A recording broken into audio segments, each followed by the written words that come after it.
नमस्कार मित्रों, स्वागत है आपका ज्ञान गंगा आयुर्वेद क्लासेस में। आज हम लोग बात करने वाले हैं वात कला कली अध्याय के अंतर्गत जो तीसरा पॉइंट है सिलेबस में, अकुपित व कुपित वायु के कर्म। तो यहाँ पर जो अकुपित का मतलब है कि प्राकृत वायु, अकुपित मतलब कुपित नहीं हुई, इसका मतलब प्राकृत वायु, जो प्राकृत वात होती है उसके जो कर्म होते हैं क्या होते हैं। और कुपित का मतलब कि विकृत, कुपित का मतलब क्या होता है, विकृत, विकृत वात के क्या कर्म हैं। तो एक एक करके हम लोग बात करेंगे। पहले हम लोग प्राकृतवात या अकुपितवात के बारे में बात करते हैं, उनके क्या क्या कर्म होते हैं। तो यहाँ देखेंगे कि पहला पॉइंट, इसको दो पॉइंट में तोड़ दिया। पहला, अकुपित या प्राकृत वायु के कर्म क्या होते हैं। तो प्राकृत वायु के शरीर में क्या कर्म है इसके बारे में देखेंगे। तो पहला पॉइंट यहाँ पर लिखा गया, चरक ने लिखा, वायु तंत्र यंत्र धर। धर का मतलब होता है धारण करना, तो तंत्र का मतलब होता है शरीर, तंत्र का मतलब शरीर, ठीक है ना, तंत्र का मतलब शरीर, और यंत्र का मतलब शरीर अवयव, शरीर अवयव, अवयव। तो जो वायु होती है शरीर और शरीर अवयवों को धारण करती है, इसका सिंपल मीनिंग हो गया।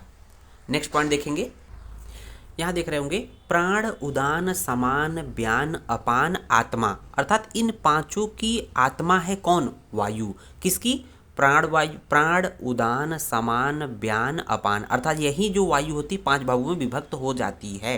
उसके बाद देखेंगे तीसरा, नियंता प्रणेता च मनस, अर्थात वायु मन का नियंत्रण एवं प्रणयन करती है। तो ये मन को कंट्रोल कौन करता है, वात। आप देखते हैं कि आप वात प्रकोपित हो जाएगा तो मन बहुत ही ज़्यादा चंचलता हो जाती है और इधर उधर भटकने लगता है, जैसे बोला गया नियंता प्रणेता च मनसः। उसके बाद ये बोला गया है, सर्व इंद्रियाणाम उद्योजक, सभी इंद्रियों की, सभी इंद्रियों को अपने अपने विषयों को ग्रहण करने में प्रवृत्त करता है। तो जो भी इंद्रियां हैं, जो भी ज्ञान इंद्रियां हैं, कर्म इंद्रियां हैं, उनको अपने अपने विषयों में ये लगाता है। इसे बोला गया सर्व इंद्रियाणाम उद्योजक, ये वात का कर्म है। उसको देखेंगे, सर्व शरीर धातु वियोकर,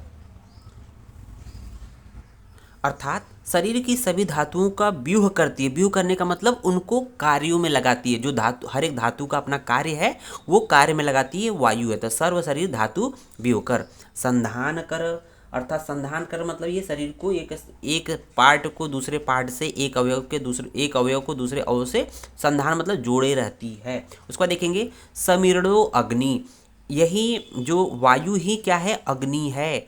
समीरणो अग्नि, जो पान वायु होती है, जो समान वायु होती है, वो क्या करती है, अग्नि को प्रज्वलित करती है, इसलिए बोला गया समीरणो अग्नि। और आप देखते हैं कि ये यही जो वायु है ये अग्नि को प्रज्वलित करती है। हर्ष उत्साह की योनि, हर्ष अर्थात खुशी, उत्साह मतलब कि उत्साह ही होता है, उसकी योनि है। तो आप देखते हैं कि बहुत निराश होते हैं, तो कहीं ना कहीं वात का वात जो साम्यावस्था में, जो प्राकृत अवस्था में प्रकोपित नहीं है।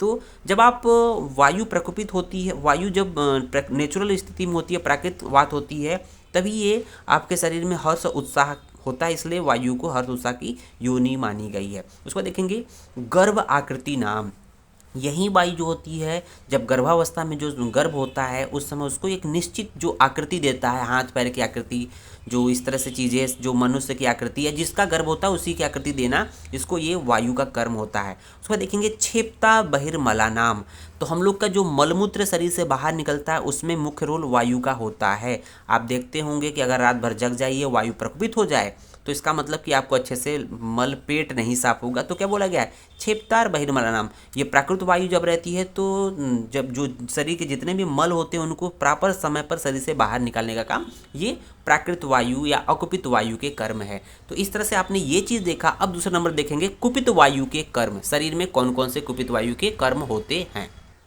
तो यहाँ देख रहे होंगे, कुपित अर्थात विकृत वायु के क्या कर्म है। इससे पहले हम लोगों ने जो प्राकृत अर्थात अकुपित वायु के कर्म देखा था, तो सब कुछ अच्छा हो रहा था। लेकिन यहाँ पर देखें, जब वायु कुपित हो जाती है तो उसके दुष्परिणाम आते हैं। जो वायु कुपित होती है तो कहीं ना कहीं अनेक प्रकार के रोग उत्पत्ति होगी। तो अनेक प्रकार के रोगों की उत्पत्ति ये कुपित वायु के कर्म है या विकृत वायु के कर्म है। उसके बाद देखेंगे कि बल वर्ण सुख आयुषाम उपघाताय, तो उपघाताय का मतलब नाश करना, उपघात का मतलब होता है नाश करना, अर्थात शरीर में जब रोग उत्पन्न होंगे तो क्या होंगे, शरीर का बल का नाश होगा, शरीर का वर्ण देखेंगे व्यक्ति मुरझाया मुरझाया सा लगेगा, सुख तो रहेगा नहीं, आयु वैसे भी आयु कम हो जाती, इन सभी का नाश हो जाता है। मनु व्यास हरती, मन को दुखी करती है। व्यास हर्षयति मतलब मन को दुखी करती है। जबकि इससे पहले क्या था कि जो वायु होती है मन को सुख रखती है, खुशी रखती है, साथ ही साथ मन को उनके नियामक और प्रयन करती है। उसको देखेंगे सर्व इंद्रियाणाम उपहंती, सभी उपहंती मतलब नाश करती है। सभी इंद्रियां जो है नाश हो जाती हैं, अर्थात अपने अपने विषयों में लग नहीं पाते। नाश होने का मतलब कि जब कुपित वायु होता है, विकृत वायु होता है, तो इंद्रियों का जो कर्म होता है वो अच्छे से कर नहीं पाती। इसको बोला गया सर्व इंद्रियाणाम उपहंती, अर्थात सभी इंद्रियों का नाश हो जाता है। इसका मतलब अपने विषयों को ग्रहण अच्छे से नहीं कर पाती है। उसको देखेंगे विनिहंती गर्भान, जो कुपित वायु होती है, विकृत वायु होती है, गर्भ का विनिहंती मतलब नाश कर देती है, उसको समाप्त कर देती है या निश्चित रूप नहीं देगी। जबकि क्या था यहाँ पर गर्भा नाम, गर्भ आकृति नाम, गर्भ को एक निश्चित आकृति देती थी कौन, ये था आपका अकुपित या प्राकृत वायु था। जबकि जो कुपित वायु है विनिहंती गर्भान, गर्भ को मार डालती है या गर्भ में विकृति उत्पन्न करती है या गर्भ का जो निश्चित आकृति होना चाहिए वो नहीं दे पाती। तो कुछ इस तरह से आपके सामने ये अकुपित और कुपित या अर्थात प्राकृत और विकृत वायु के कर्म आपने देखा। उम्मीद है वीडियो समझ में आया होगा। वीडियो को लाइक, शेयर और अगर चैनल पर नए हैं तो चैनल को सब्सक्राइब जरूर करें। धन्यवाद।